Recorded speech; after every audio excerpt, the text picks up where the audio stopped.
The Germans believed their submarine was untouchable. Neutral waters, foreign flags, and international law protecting it. But one night, the Allies proved that rules don't matter when victory is on the line. World War II is often remembered through massive invasions, tank battles, and skies filled with bombers. But some of the most important victories happened quietly, without headlines or parades. These were missions so secret that even the men who carried them out were ordered never to speak of them again.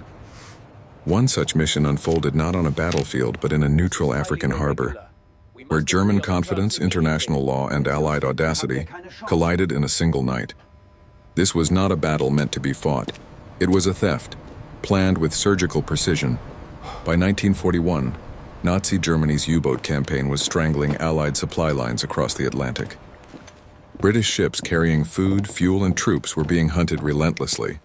Every German submarine destroyed meant lives saved in Britain. But sinking U-boats was not enough. The Allies needed intelligence. Codes, navigation charts, encryption machines, patrol routes, these were worth more than any ship sunk. And intelligence suggested that one such submarine was sitting quietly in a harbor, where it believed itself safe. The harbor was located in a Spanish-controlled territory in West Africa, officially neutral. Neutrality meant no fighting, no attacks, no interference. The Germans knew this and took full advantage. A German U-boat, along with Italian and German supply ships, docked openly, resupplying and repairing under the protection of international law. British intelligence watched helplessly. Or so the Germans believed. What the Axis powers didn't know was that British intelligence had begun planning something outrageous.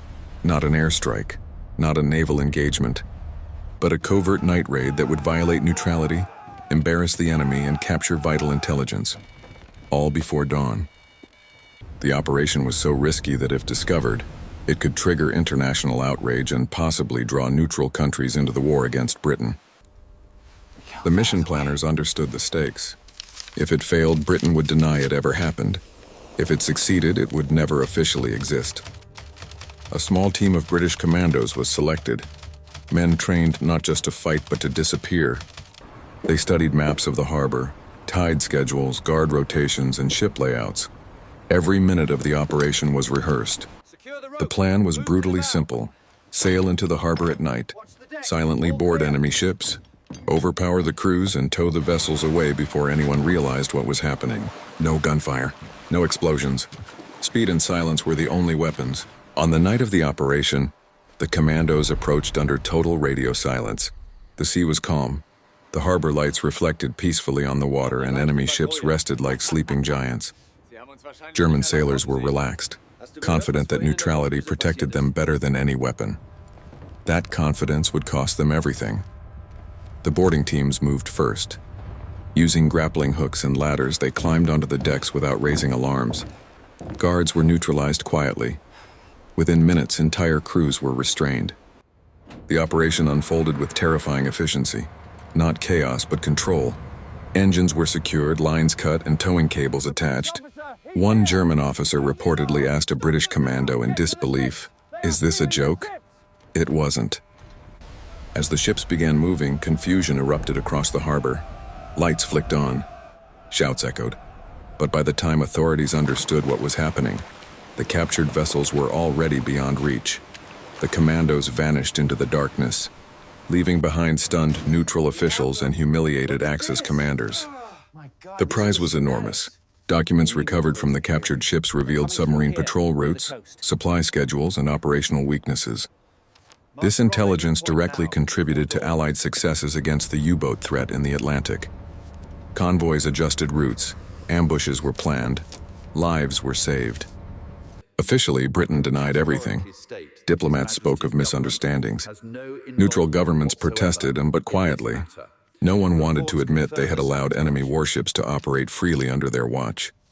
The incident faded into classified files sealed for decades.